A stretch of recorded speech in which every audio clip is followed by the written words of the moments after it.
Hello and welcome to the channel. I'm Tom, this is my table, and as you probably saw from the intro, this PC has had much better days. This is actually a friend's gaming PC, and today we're going to be upgrading it a little bit, about £120 upgrade, and see what we can get some extra life out of it basically, because it's running a slightly older i3-10100f, and it's got a 1066GB, which is its saving grace of the build, I would say. And then unfortunately we have one stick single channel RAM. I know, let that sink in. But yeah, it's obviously hasn't been cleaned in a little while because it is looking a little bit dirty, but that could also be the fact that there's no actual internal fans in this case. So yeah, it's a swelly boy. It's definitely a swelly boy of a PC, most likely. I guess what maybe saves it a little bit is that the parts in it aren't too power hungry. But then one of the other things that it's got that I just think is a sin. It's got the power supply at the top, and we all know that it's not facing upwards and it's not drawing nice fresh air in through the top because there's no actual vents for it or a mount. It's actually drawing air through the system, so it's basically taking all the second-hand air from the GPU and the processor and just like taking it in and having a horrible swelly party. So today what we're going to do is first we're going to test this PC as it is and see what it's like in 2022, obviously with a single stick of 8GB of RAM and that slightly older i3. And then what we're going to do is we're going to give him a £120 upgrade.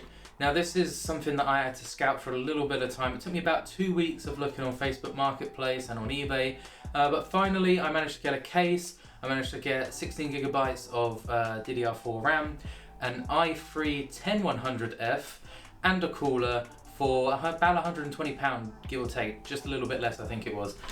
So yeah, we're gonna upgrade it to that. So we're basically gonna get rid of this case. The only thing that's transferring over from this PC is his graphics card and then his hard drive and SSD. But the rest of it is taking the boot. Oh, and also the power supply. We'll keep the power supply as well, as it is still alright for a 500 watt power supply. But yeah, let's jump in to see what it can do right now. Okay then, so we've just jumped into a game of Warzone 2.0, and so far in the playing, FPS isn't bad, but it's just like bouncing up and down a little bit. As you can see by the frame time graph, it's quite up and down. But I mean, it's kind of hard to render all this in at this point, so let's just jump down here anywhere. As we're falling, oh dear, it's dropping a bit there. Let's just try and deploy the parachute. Oh god. Oh, it is quite bad. Oh my god, look at the textures on that. So I'll just explain. We're on basic settings, the basic settings at 1080p, and oh my god, and I bumped the texture resolution up to normal, but oh my god, this is literally unplayable. The frame rate is just bouncing all over the place. So we're at native 1080p, and as you can see, the CPU, the usage on that is pretty high. I mean, it's up in the 96. It's basically up in the 90s. It bounces down to the 80s a little bit, but it's just all over the place. I don't even know if I can pick stuff up. Oh, there's some stuff. Oh dear, this is... Yeah, so I mean, in this state it's not really playable. Let's do this then. Let's go back into settings and let's turn the render resolution down a bit. So let's go to 85. Crazy stutters, which I think it's probably due to the CPU, but also to the RAM together. I think that the combination is just not good enough. Like the GPU, like that 1060 is not being used at all hardly. I mean, it's a little bit more now, but that's that sort of 50% utilization. It's that's not great. You want to be looking for at least 85% of your GPU utilization. We'll put on some upscaling. Now we can't use DLSS because this is a 10 series card and they don't actually have it for that.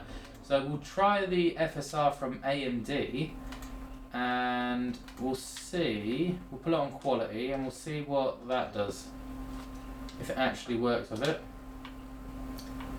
And okay, it's definitely made it a lot smoother. That is a lot better actually. It's definitely smoother. But the frame rate I would say is slightly lower, but it's a bit more stable, so that makes it a lot better for us. There's a little bit of a dip there.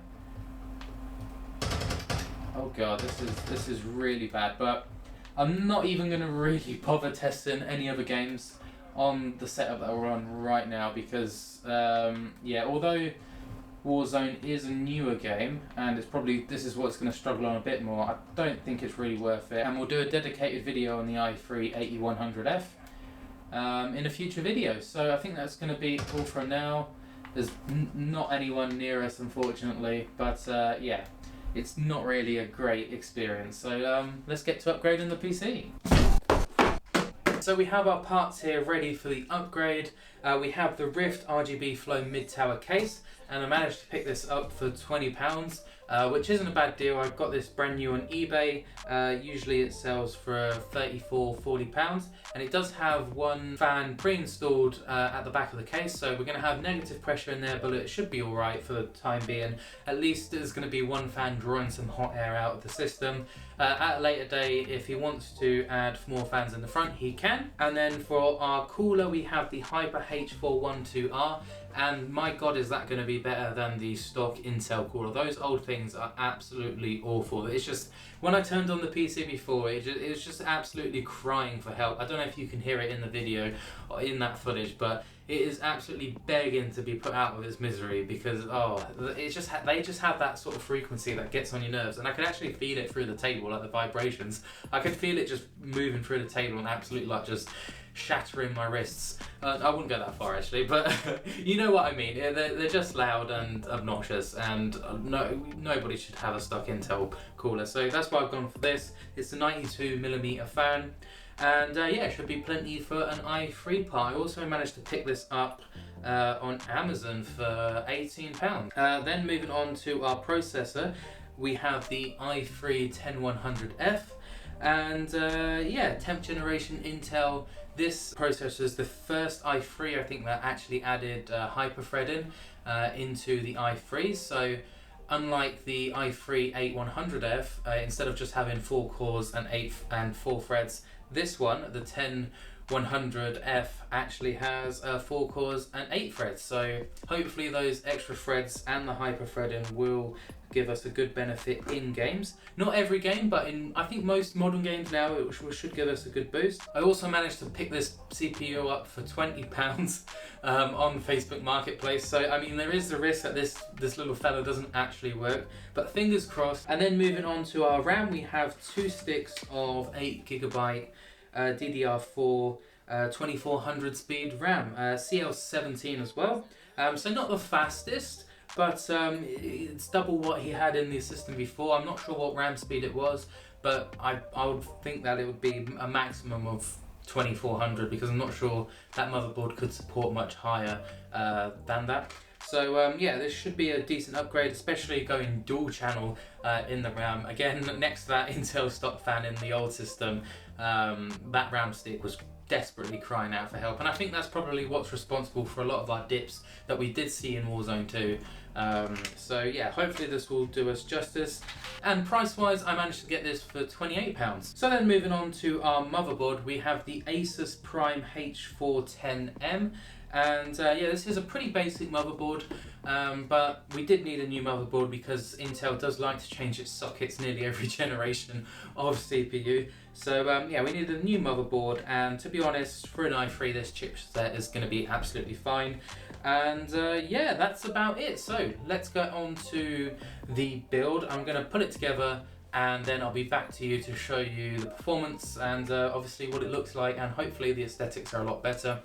But before we get on to that, I will just say that 1060 that is in the computer right now that I'm going to take out, I'm going to give that a nice good clean. And if you do want to see how that is done, how you can take apart a graphics card and replace the thermal paste, you can have a look at that in the previous video, which I'll leave a link down in the description box below.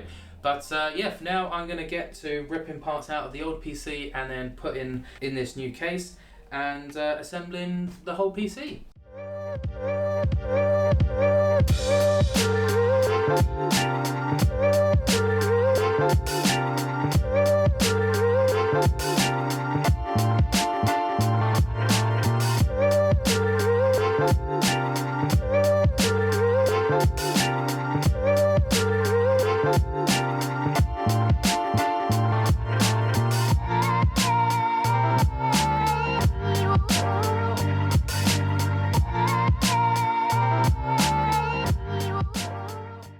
So here we are back with the completed PC, the upgraded PC as you would say. And we've gone back into Warzone and we're staying on exactly the same settings as when we left off. And yeah, it's already looking like the frame rate is way higher. It's at 72 in the plane, and the smoothness is just butter. It's butter compared to what it was before. It's absolutely buttery smooth. You can see now, even on the GPU, the percentage used, we're at 99%, and the CPU is about 54%, which is literally perfect. Yeah, instead of only 50% on the GPU and 96% of the CPU. So we basically reversed the roles in a way. So we're just going to drop anywhere. And yeah, a little bit of a stutter there, but I experienced that on my PC when you drop in. And yeah, so we do still have FSR on at this point, and I think considering the frame rate we're getting, it's probably worth just turning it off, because we are getting a little bit of artifacting. And then let's actually up the resolution scale back up to full 1080p, and let's put this on balanced for the quality preset and see what happens. Okay, so on balanced, we're getting, yeah, we're above 50 FPS, which is pretty good, to be honest, compared to what it was before. We're not quite at 60 where we kind of want to be, but we're super close. It might just be this area though, but yeah, you can just tell on the smoothness though, just doing random things, it is just so much better. I mean, we couldn't even aim down sight in the last version of this PC. So yeah, I'd say this has been a massive success. It just makes this completely playable. There we go, we got the down there. Really happy with how it's turned out. I think it looks pretty good as well. Yeah, it just looks like a more modern PC, I'd say. And yeah, I think that's going to be the end of this video. I'm just going to finish off this game, just test it a bit more, and I will see you in the next one. Bye!